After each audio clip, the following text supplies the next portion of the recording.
Ang machine na ito ay kaka-install lang po dito sa Cuartero, Capiz. Set B po ito ng Sinong Rice Mill Machine. Ayan ho.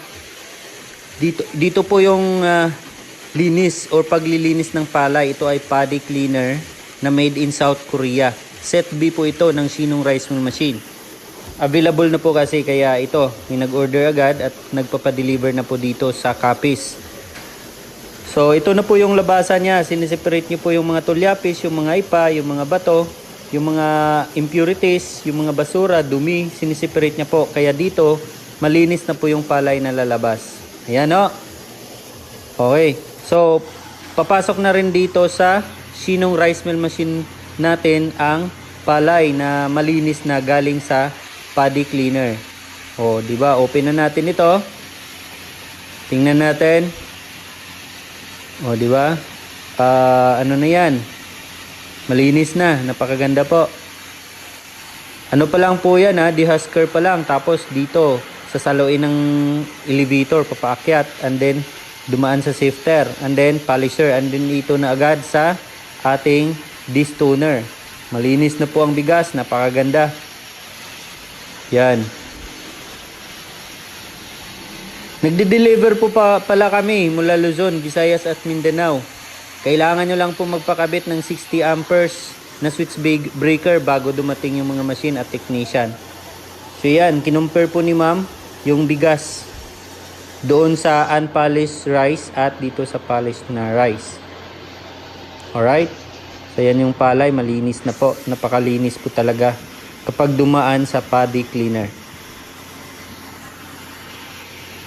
Congratulations nga pala sa client namin na bumili nito from Capiz. Malinis na yung palay na yan dahil dumaan sa Korean made na palay cleaner. At ito sa loob yung destoner. Kahit yung mga buhangin, mga maliit na mga bato ay kaya niyang isi-separate. Yan.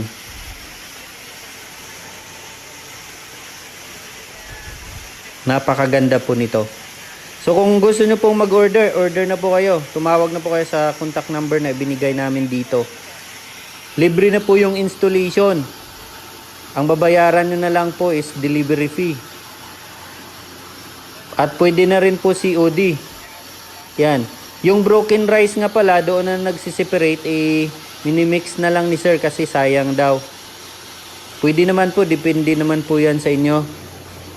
O, sa ngayon po, explain ko na po ang complete details or specification ng Sinong Rice Mill Machine.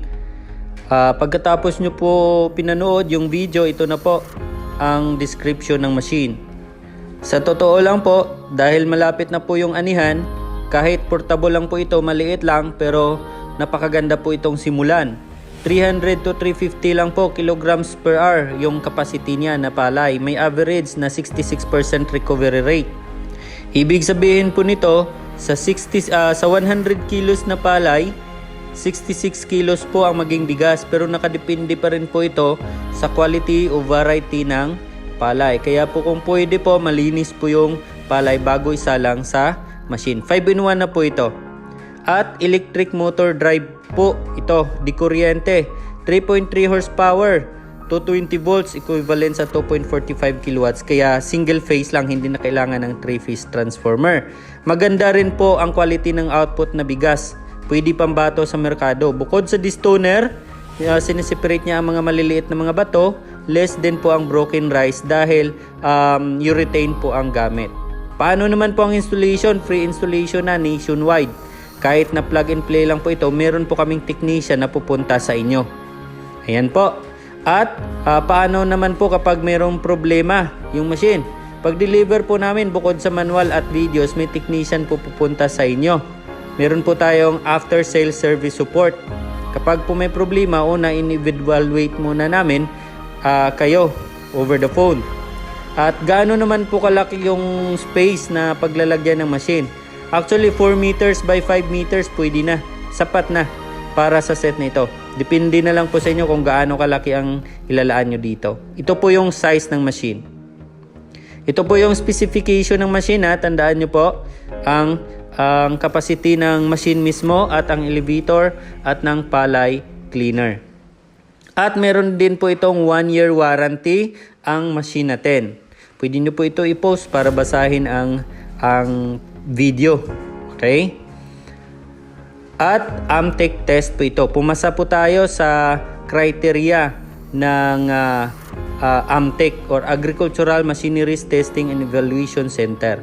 Ito po kung paano po mag-order ng machine na ito. Sundin nyo lang po ang instruction dito. Maraming salamat po.